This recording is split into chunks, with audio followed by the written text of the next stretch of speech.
श्री राम। नमस्कार। आज 6 जून 2020 श्रीमद् भगवद गीता विश्लेषण भाग 6।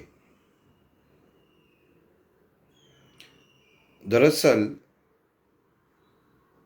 पिछला जो भाग मैंने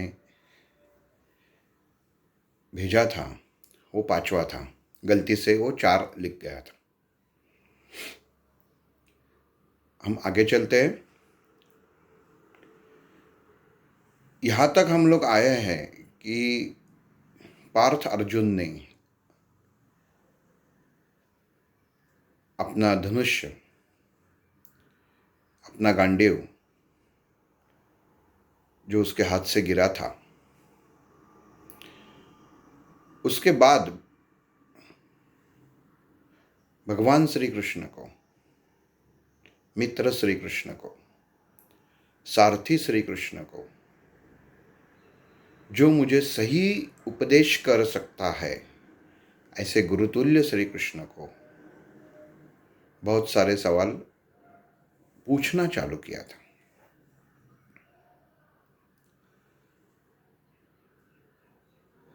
अब भगवान श्री कृष्ण पार्थ अर्जुन को जो जवाब दे रहे हैं,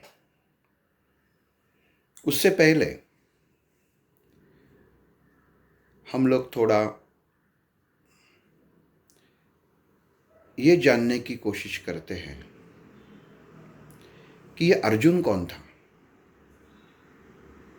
महर्षि व्यास जी ने ये जो महाभारत रचा है,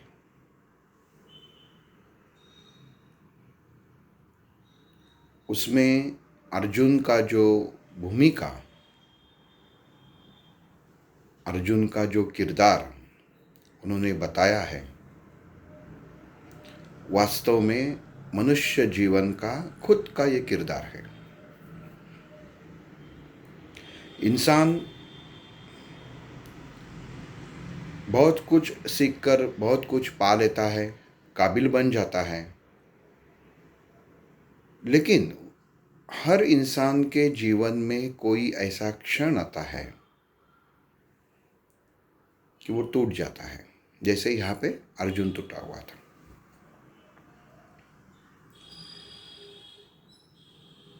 अभी तक हम लोग क्या देखते आए हुए, क्या सोचते आए और पढ़ते आए हैं कि पांडव धर्म की ओर से युद्ध कर रहे थे और अधर्म के बाजू में खड़े हुए द्रोणाचार्य, भीष्माचार्य, कृपाचार्य, इनको हम लोग एक अलग से नाम से, अलग की नज़र से ऐसा देख रहे थे कि ये गुनहगार है, इनको पांडवों की बाजू में आकर युद्ध करना चाहिए था। ये हमारी सोच है ऐसी, जो अब तक हम लोगों ने बहुत सारी भगवद गीता, महाभारत में देखी होगी। तो इसमें थोड़ा मैं रोशनी डालना चाहता हूँ। हम लोगों ने देखा कि 5 पांडवों का जन्म कैसे हुआ। आकाश स्थित देव उनके प्रति ये सब फल कुंती को मिला था। बचपन से ही सब पांडवों के ऊपर अच्छे संस्कार हुए थे, अच्छी शिक्षा पाई थी, सब एक एक विद्या में माहिर हुए थे। धर्म क्या है, अधर्म क्या है, अच्छा क्या है, बुरा क्या है, बचपन से ही वो सुनते आए थे, सीखते आए थे। द्रोणाचार्य जैसे गुरु, भीष्माचार्य जैसे तात और भगवान श्री कृष्ण जैसा मित्र, ये सब साथ में थे। उसके साथ ही कौरव भी साथ में थे। कौरवों की बुद्धि भ्रष्ट हो गई, पांडवों की बुद्धि भ्रष्ट नहीं हुई। ये सब बात की बात है। सीख तो सबने एक ही गुरु से पाई थी।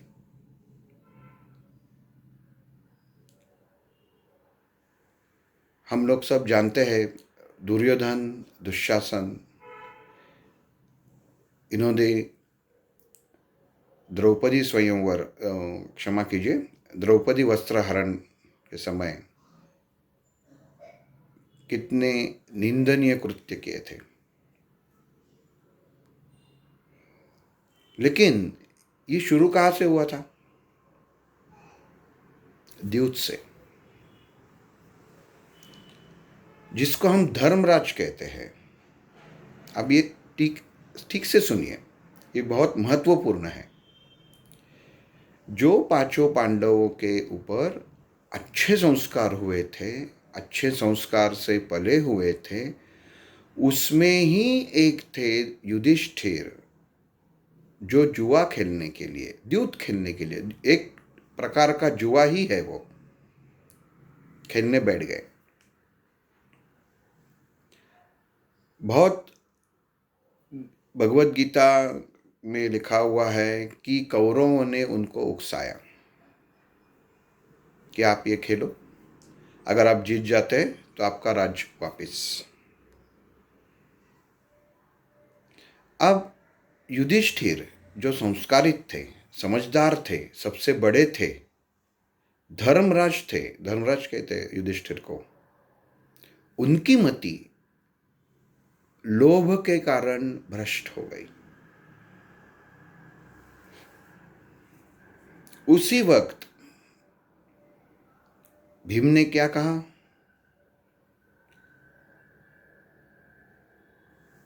अभी के अभी जब ये द्रौपदी वस्त्रारण हो रहा था, उसमें दुर्योधन, दुशासन, कर्ण, शकुनी और एक कौरव के बाजू के मंत्री थे, जिन्होंने ये सब साथ देकर ये निंदनीय कृत्य को प्रोत्साहन दिया था। तभी भीम ने कहा था कि मैं इनका वध अभी करता हूं। अब आप सोचिए, अगर उस समय ये भीम की बात अगर सब लोग मानते तो आगे ये होने वाला युद्ध नहीं होता। भीम में उतनी ताकत थी, क्षमता थी उनकी शक्ति में, कि ये चारों योद्धाओं को वो अकेले ही काफी थे।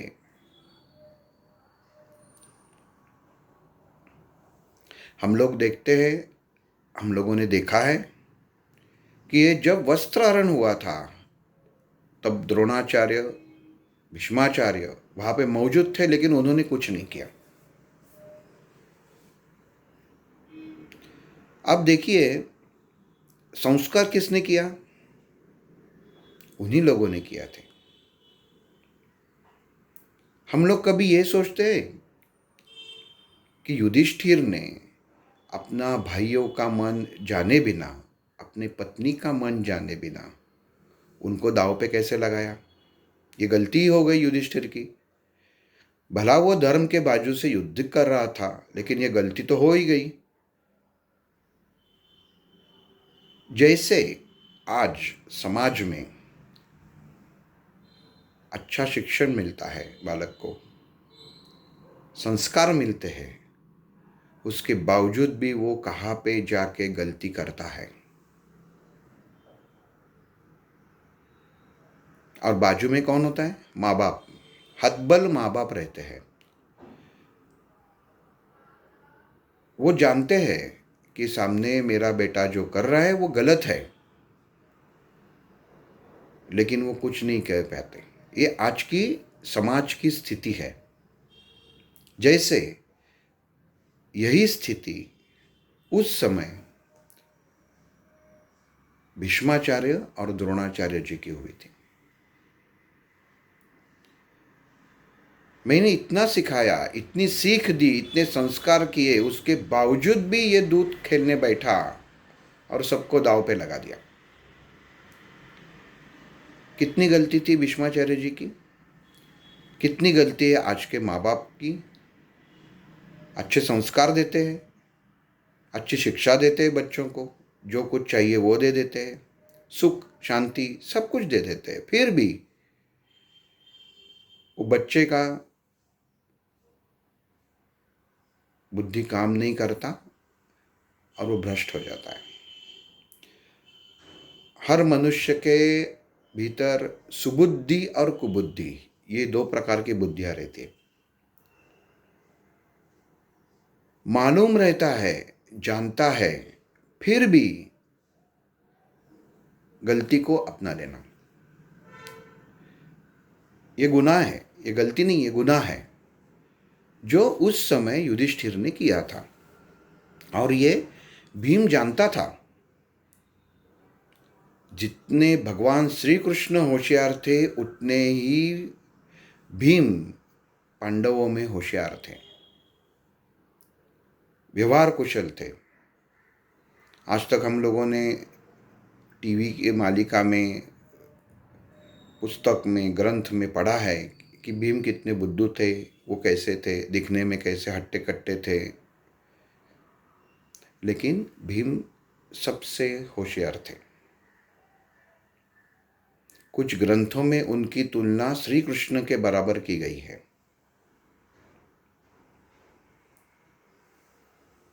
अब सब कुछ खोने के बाद एक प्रसंग ऐसा है कि भगवान श्री कृष्ण दुर्योधन के पास जा रहे थे शिष्टाई करने के लिए। शिष्टाई का मतलब है बीच में जाके ऐसी बात करना कि समेट हो जाए, अच्छा निकले। कभी कभी सामने वाला गलत होता है, फिर भी उसको तुम कितने अच्छे हो ये बता के समझाना पड़ता है। जब भगवान श्री कृष्ण दुर्योधन की महल की ओर जा रहे थे तब भीम ने उनको बीच में रोका और भगवान श्री कृष्ण को कहा कि आप जाके दुर्योधन को बता दीजिए कि हम लोग युद्ध नहीं चाहते हैं। आपको जो राज चाहिए, आपको जो संपत्ति चाहिए वो हम देने के लिए तैयार हैं। अब इसके दो अर्थ निकलते हैं। पहला अर्थ, सामने वाला जब ये सुनता है, पढ़ता है तो कहता है आश्चर्य है, पांडव भीम डर गए, डर के मारे उन्होंने हथियार डाल दिए पहले से ही, और अभी भगवान श्री कृष्ण की मदद लेके उनके माध्यम से ही वो बताना चाहते हैं कि युद्ध न हो जाए। लेकिन वास्तव में ये बात है कि भगवान श्री कृष्ण को भी मालूम था और भीम को भी ये मालूम था कि अगर ये युद्ध होता है तो बहुत सारे संसार खत्म हो जाएंगे।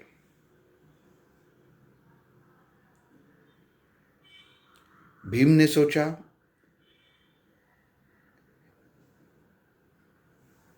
कि जब द्रौपदी वस्त्र हरण में समय था उस वक्त पांचों ही सामने थे, मीन्स सैन्य था, कौरवों के साथ नहीं था।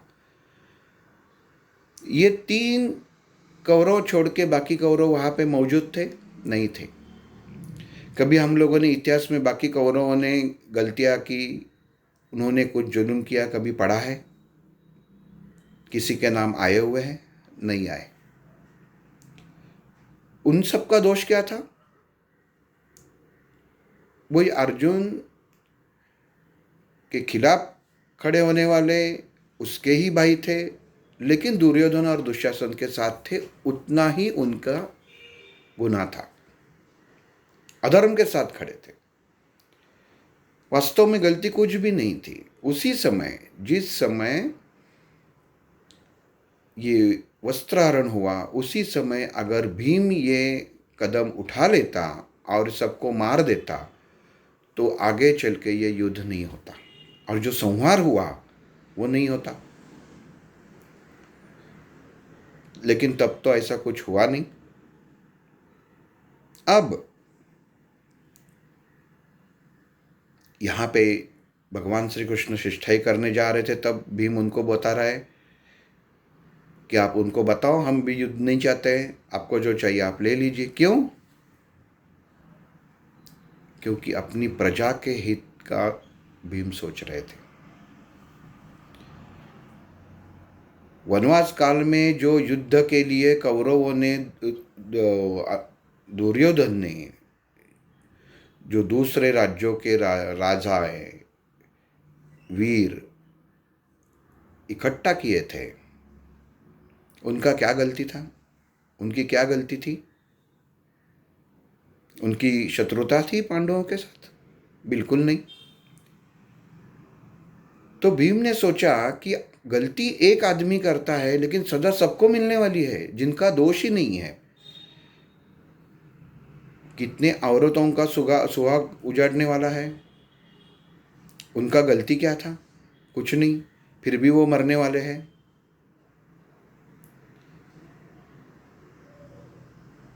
तो इससे एक चीज पता चलती है कि जीवन में हर समय सही वक्त पे सही निर्णय लेना कितना महत्वपूर्ण होता है। हम लोग सोचते हैं कि नहीं आगे देखेंगे, आगे देखेंगे, लेकिन जब निर्णय और आगे इसके बीच में जो समय निकलता है वो सब कुछ बदल देता है।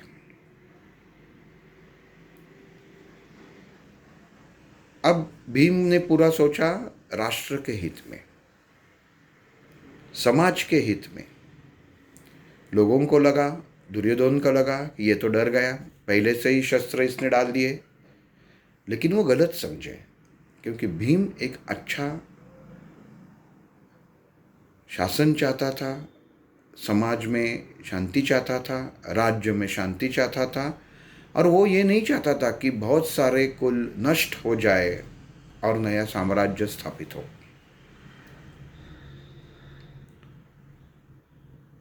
अब यही पांडव, यही युधिष्ठिर, यही अर्जुन, यही नकुल सहदेव, जब भीम द्रौपदी वस्त्राहरण में कह रहा था कि ये अभी इनको मैं मारता हूं, तो सबने उनको कहा कि भाई अभी तुम कुछ मत करो, बड़े भैया की सुनो। उस समय उन्होंने सुनना नहीं चाहिए था। अब ये सवाल भी आता है, जब द्रौपदी ने भगवान श्री कृष्ण को मदद के लिए पुकारा तब श्री कृष्ण आ गए। बहुत से लोग कहते हैं ये सब मालूम था तो भगवान श्री कृष्ण पहले क्यों नहीं आए? तो ये सोचना बहुत जरूरी है। जैसे कौरव वैसे पांडव दोनों संस्कारित थे, अच्छे संस्कार मिले थे। अब आप बताइए, अगर दो बाहर भाई झगड़ रहे हैं, एक वकील है और दूसरा अच्छा नौकरी करता है, तो गलती क्या है? आप क्या बोलेंगे? इतने सुशिक्षित है, संस्कारित है, फिर भी झगड़ रहे हैं, आप बीच में जाएंगे क्या? नहीं जाएंगे। भगवान कहाँ तक जाएगा? भगवान कहाँ तक मदद करेगा? जिस क्षण भगवान श्री कृष्ण को मालूम हो गया कि ये सुबुद्धि वाले सब लोग अब कुबुद्धि के द्वार पे खड़े हुए हैं, और जहाँ पे उसके सामने ये जो पांडव बैठे हुए हैं, भीम कह रहा है कि ये किस्सा अभी हम लोग खत्म करेंगे, तब उसका कोई साथ नहीं दे रहा है, तो मजबूरन उसको द्रौपदी के मदद के लिए आना पड़ा, मजबूरन आना पड़ा। महर्षि व्यास ने ये महाभारत जब रचा तो हर प्रसंग, हर क्षण जितने व्यक्ति है उस सब का अच्छी तरह से अध्ययन करके वो रचा हुआ है महाभारत। सब कुछ मालूम था अर्जुन को, क्या होने वाला है क्या नहीं होने वाला है। जो युधिष्ठिर अर्जुन द्रौपदी वस्त्रहरण के समय युद्ध के खिलाफ थे, लड़ने के खिलाफ थे, आज वो सब हथियार लेके खड़े हुए थे, तैयार थे रण में जाने के लिए। क्यों? वहाँ उस समय अगर ये युद्ध हो जाता, उस समय ये झगड़ा हो जाता, अगर भीम चारों को मार देते तो इतना संहार नहीं होता, इतने सारे लोग मरते नहीं, इतने सारे प्राणी नहीं मरते, ये संहार रुक जाता। लेकिन वहाँ तो उस समय तो हुआ नहीं। और आज सब कुछ हाथ से गया हुआ है। मालूम है कितने मरने वाले हैं, क्या होने वाला है। और अभी तो युद्ध के सिवाय कोई और पर्याय बचा नहीं था,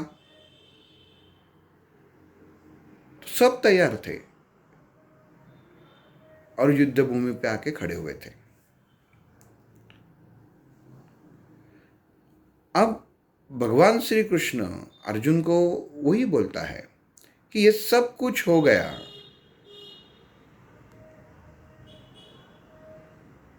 फिर उस समय तुमने कुछ नहीं किया। अगर कोई बुद्धिहीन होता तो मैं समझ लेता। आप पांडव अगर बुद्धिहीन होते तो मैं समझ लेता कि उनसे हाथ से गलती हुई, मैं मान सकता था। लेकिन आप तो सब संस्कारित थे, अच्छे अच्छे संस्कार लिए थे, फिर भी आपसे गलती हो गई और आज आप सब युद्ध करने के लिए खड़े हो गए। और तुम जिसे पूरी दुनिया श्रेष्ठ कहती है, वीर कहती है, आज तक कितने लोगों की जानें तूने बचाई है। तुम्हारे धनुष्य ने कितने पराक्रम किए हुए हैं, त्रिलोक में तुम्हारा पराक्रम है। और वही तुम आज धनुष्य डाल के बैठे हो, युद्ध नहीं कर रहे हो। क्यों? ये तुम्हारे मन में भाव पैदा हुआ कैसा कि ये सामने जो खड़े हुए हैं वो मेरे रिश्तेदार हैं? ये तुम्हारे मन में भाव प्रकट होना, अगर तुम युद्ध नहीं करोगे तो दुर्योधन क्या कहेगा? देखो, जिसके लोग वाहवाह कर रहे थे, समाज वाहवाह कर रहा था, जिसका इतिहास में नाम ले रहे हैं लोग, वही अर्जुन, इसमें तो कुछ दम ही नहीं है, ये षंड है, ये वीर है ही नहीं। जो प्रजा, जो सैन्य तुम्हारे एक पराक्रम से तुम्हारे साथ खड़ा हुआ है, वो क्या कहेगा कि जिसके साथ लड़ने के लिए हम लोग यहाँ पे आए हुए उसने ही शस्त्र डाल दिया, ये कौन सी वीरता हो गई, ये तो वीर है ही नहीं। जिन्होंने गलती की वो देखो कितना सीना तान के सामने खड़े हुए हैं, और जिनके साथ खुद भगवान है वो शस्त्र डाल के बैठे हुए हैं।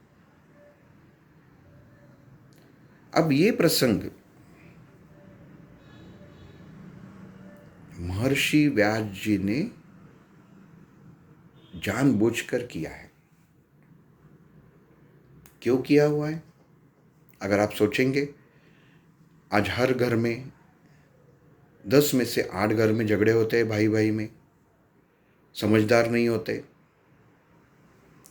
हर घर में महायुद्ध चालू है, छुपके चालू है। आज हर आदमी की मानसिक अवस्था अर्जुन जैसी हो गई है कि मैं क्या करूं, दिशाहीन हूं। तो हर सबको गुरु चाहिए, हर सबको साथ भगवान चाहिए। ये उस समय महर्षि व्यास के दिमाग में आया रहेगा।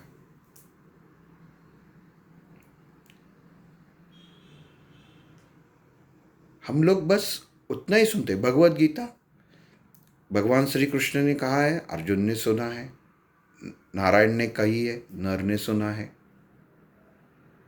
इसके बाद उसके आजू बाजू में होने वाली चीज़ें हम लोग कभी सोचते ही नहीं है। कभी सोचते हैं कि सामने भीष्माचार्य के मन में क्या चलता रहेगा। जिस बच्चों को मैंने हंसना खेलना, अच्छे संस्कार दिए, अच्छे गुरु के द्वारा ही उनको शिक्षा दे दी, वो आज दोनों भाई एक दूसरे के लिए झगड़ रहे हैं। क्यों? खुद का अस्तित्व दिखाने के लिए। हम लोग क्या सोचते हैं? भीष्माचार्य कौरवों के बाजू में खड़े हुए थे, उनका मन का अवस्था कभी किसी ने सोचा है? जो आज के माँ बाप का होता है,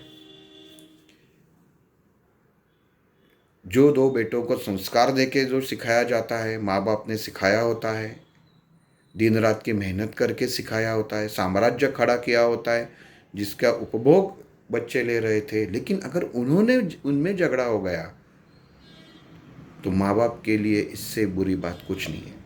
जैसे यहाँ पे भीष्माचार्य जी की अवस्था हो गई थी।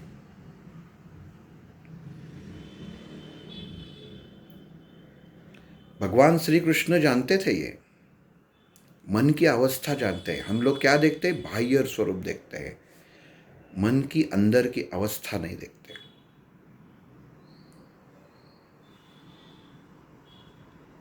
बाद में जब जैसे जैसे ये विश्लेषण आगे जाएगा,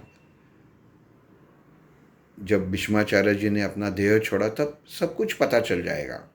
लेकिन अभी हम लोगों के सामने यही है कि द्रोणाचार्य और भीष्माचार्य अधर्म के साथ खड़े हैं, लेकिन उनके मन की अवस्था किसी ने नहीं देखी।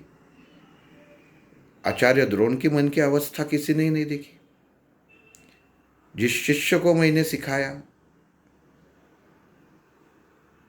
जिस शिष्य के लिए मैंने एक अच्छे धनुर्धर का अंगूठा कटवाया, वही शिष्य मेरे सामने खड़ा है।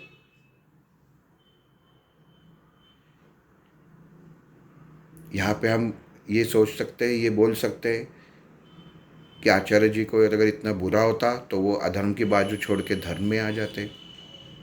क्यों नहीं आए? क्योंकि वचन, उस जमाने में वचन, जबान, इसकी कीमत थी, जिसका फायदा दुर्योधन ने बहुत अच्छी तरह से उठाया। गलत चीज, कुबुद्धि से उठाया।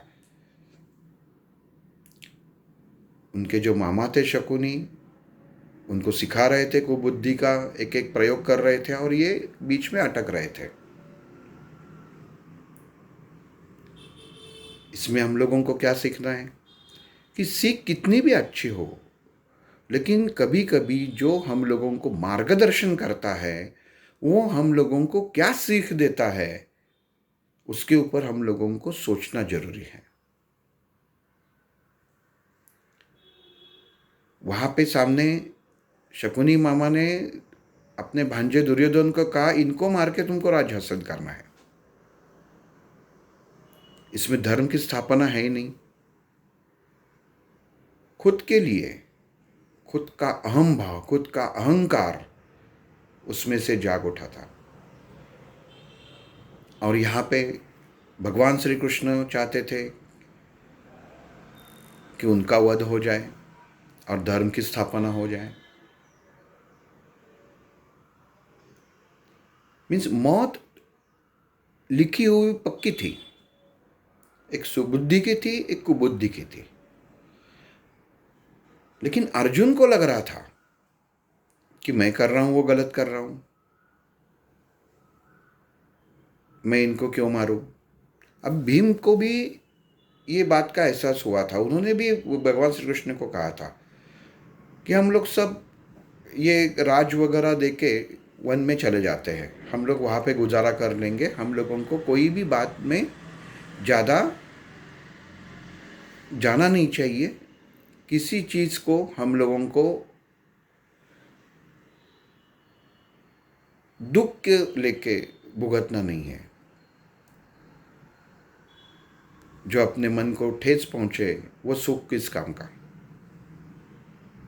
लेकिन भगवान श्री कृष्ण जानते थे कि ये अधर्म खत्म होना जरूरी है। फिर भी भगवान श्री कृष्ण ने ही दुर्योधन के पास शिष्टाई की थी, बीच में जाके समझौता करने की कोशिश की थी, लेकिन हुआ क्या? नहीं हुआ। आदमी की जब बुद्धि भ्रष्ट हो जाती है तो उसको पता नहीं चलता कि मैं क्या कर रहा हूँ। लोभ के कारण, अहम भाव के कारण, माया के कारण इंसान अपने आप को खत्म कर देता है।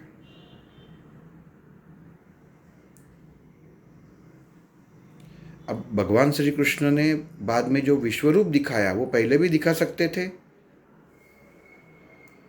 कि युद्ध जल्दी से ही खत्म हो जाता था। जब श्री कृष्ण को ये भगवान है अगर ये पता चल जाता था।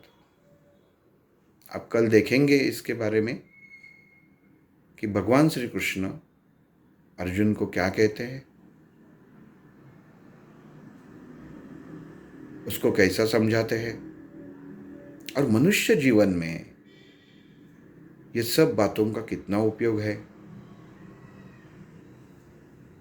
कोई भी आप भगवान की प्रार्थना करते हो तो तुरंत भगवान प्रकट नहीं होते, खुद का स्वरूप दिखाते नहीं है। जैसे यहाँ पे विश्वरूप दर्शन भगवान श्री कृष्ण ने तुरंत नहीं किया था।